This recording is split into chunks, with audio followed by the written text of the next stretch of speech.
Welcome back to the channel, guys. So I've noticed there is a lot of things going on in the Facebook, YouTube realm, on the internet about clutching. I want to start off by this. Thank you for calling Cfmoto. How can I help you?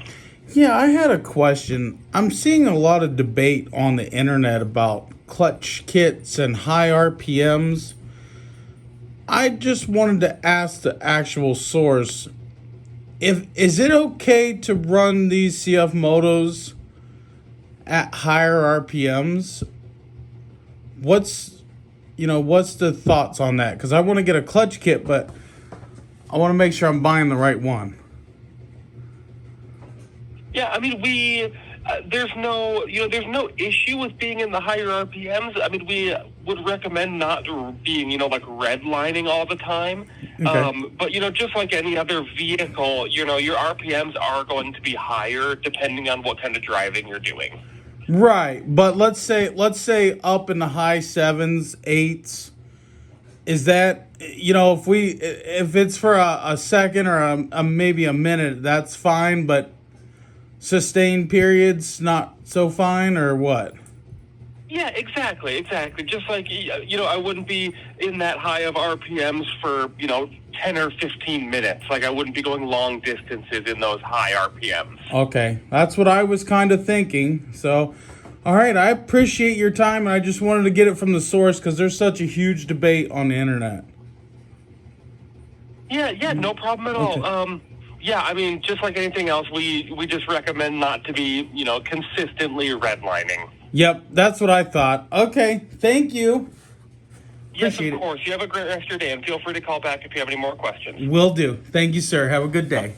Of course. Bye. Now that we've heard that, let's talk about the way that I tune kits for everybody.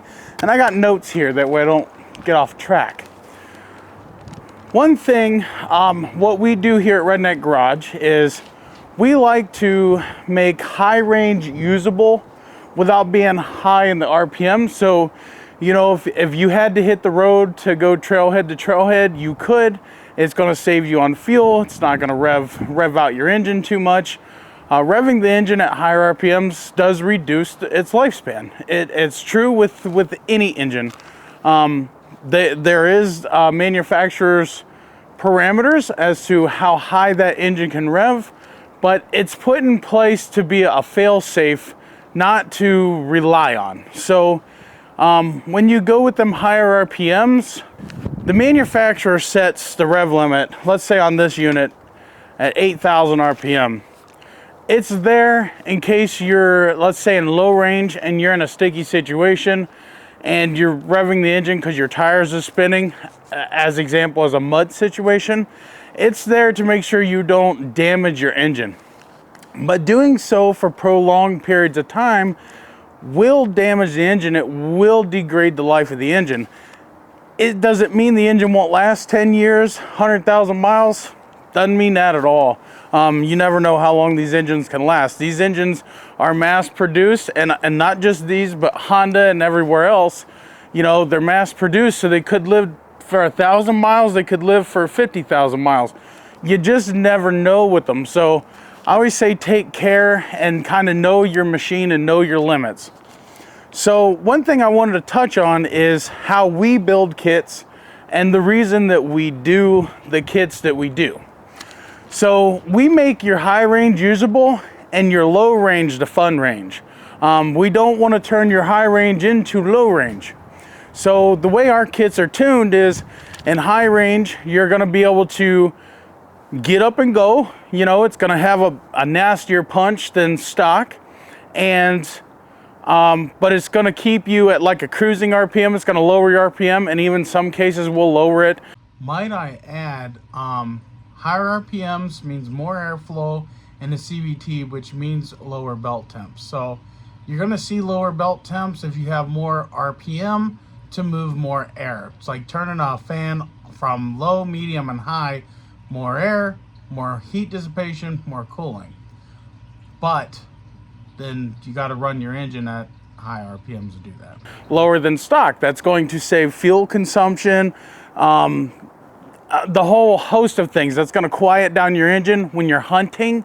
So the higher the RPMs when you're hunting, the louder your engine is. A lot of you, I get a lot of messages from you, how can I quiet these things down? Well, that is one way. That's just one way. But then when you click it down into low range, you have the power to get through the mud. You have the power to climb that hill, which, don't get me wrong, a lot of these units will do it in high with a clutch kit. But our goal is to give you those higher RPMs in low, which is where you need them. You're supposed to be in low range in the trails, not high range. So we don't make our high our low. We make our low, and our high, okay? Cfmoto's gearing is recommended. The low is actually the main gear. Another reason why we design our kits the way that we do is because if you start out with a kit that revs higher, okay, you click it down into low, it's gonna hit limiter faster. Just nature of the beast, it's gonna hit the rev limiter faster. So if you're in a mud hole and you have a kit that already revs high, as soon as your tires back there start spinning, or you're in four-wheel drive, so all of your tires are spinning, as soon as they start spinning, your RPMs, your mile per hour, they skyrocket, they go up. I've seen 60 miles an hour on my wheels, on my C-Force, in a mud hole. So, you know, but if you start with a kit that raises your RPMs higher, you're gonna hit your RPM cutoff limiter faster. And whenever your engine does that, it starts going blah, blah, blah, blah, blah, blah, blah, and you're not getting out of nothing, you're stuck. And honestly, in most cases, if you're hitting that, you're probably stuck anyway, so you're gonna get yanked out. But nonetheless, hitting the higher RPMs faster is not actually a good thing. Not saying it's a bad thing. Everybody builds their kits differently. And one thing I'm not gonna stand for is bullying and people thinking that they're gonna have the last word. And one thing I wanted to do is play a clip for you just to see how my kits actually perform in the mud. If you watch my channel, then you already know how my kits will perform in the mud. You already know that they do an amazing job. You're not spanking limiter, you're just keeping going. So if you haven't seen my videos, definitely go check them out, especially my Z950 videos in the mud, the U-Force, or the C-Force 1000 Overland in the mud, my C-Force 600 in the mud. Go check out those videos, but I'm gonna play this clip here.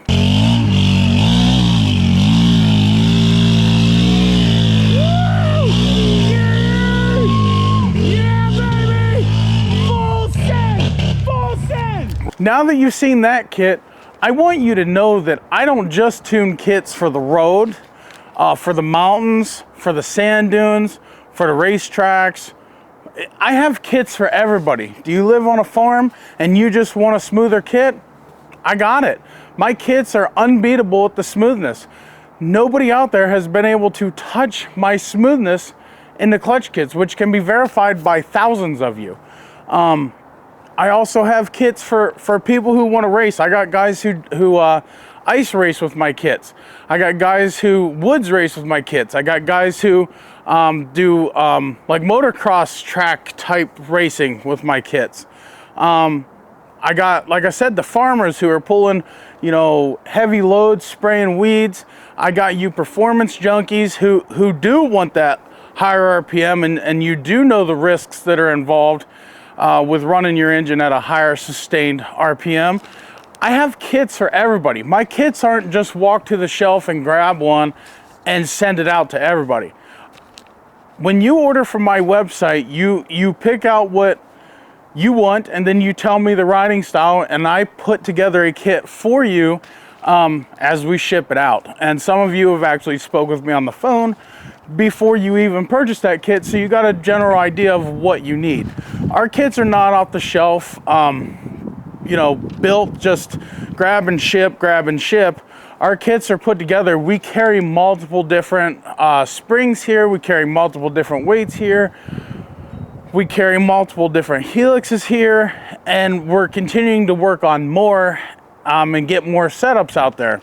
We do have a wide variety range covered already. www.rngperformance.net. pick up your air filters, your uni air filters for your Cfmotos, your clutch kits. I do have scanners that work on these things, OBD2 scanners. And I wanted to let you know, for those of you guys who are wanting to read the belt temps, because there has been a lot of talk about the Razorback belt temp gauge, I'm going to have links down below as to where you can get that. And my links are going to be the cheapest links that I could find to save you the most money. Guys, I really hope these videos help you understand how I tune. I don't necessarily tune every kit to be the max horsepower performer. You know, some people don't care about that. Some people are working on farms and they just want smooth and a usable clutch instead of a jerky all over the place like a ragdoll clutch. You know, so not every clutch of mine is built to be the max horsepower, performer. Some of them are designed to go with the low end torque that these V-twins are known for. V-twin engines are not a race engine. They are a torque monster. So it's one thing, once you get up in the high horsepower range of these engines, the torque starts to fall off. And without torque, that horsepower doesn't mean nothing. That's just the way that it is. Now, can you get an ECU tune that kind of changes that? Absolutely. There's many different ways you can tune an engine, but just know that a V-twin is designed for torque, not horsepower. A V-twin engine is designed to work, not race. Can you do it? Yes, you can. Is there anything wrong with doing it? No, there's not. So keep in mind, we do many different kits for different things. And quite frankly, I'm tired of the bullying. You buy what you want to buy, whether that's me, Jim Bob, Bobby Joe, whoever. And listen, I'm not afraid to answer your questions about anyone's kits or anyone's parts. I'm going to help you whether you're buying from me or not. What I want out of the Cfmoto community is for everybody to have a choice instead of companies being bullies and arguing with small guys, and being trampled on and squashed on. I'm going to fight for you guys. I love you guys. I love each and every one of you who have ever subscribed to my YouTube channel. I love all of you who have purchased from us. I love all of you who have donated to us. I love all of you for your support. And I don't care who you support. You can support me. You can support Current RV. You can support Main Street Cycle. You can support John Hester. You can support Excite Power Sports. I want you to support all of those guys. We all need the support. This is a big enough industry that we all can survive in this. My goal at the end of the day is to help you get what you want. Whether that's buying from me or not, or buying from somebody else, helping you fix your problems, I'm always here. I work Monday through Sunday, 7 a.m. to 2 a.m. sometimes, don't I, wife? Yes. I do. She hates me for doing it, and sometimes I understand I need to back off a little bit, like this weekend. I'm gonna back off, and I'll see you guys on Monday. Peace out, God bless, and support the guys that you wanna support, and buy what you wanna buy, and don't let nobody tell you you have to buy their product, and don't let nobody tell you that you have to only support them. Support who you want to support. May God bless you. That's good. Should we leave this out for our video later? I don't know. We got to do a video later. I know.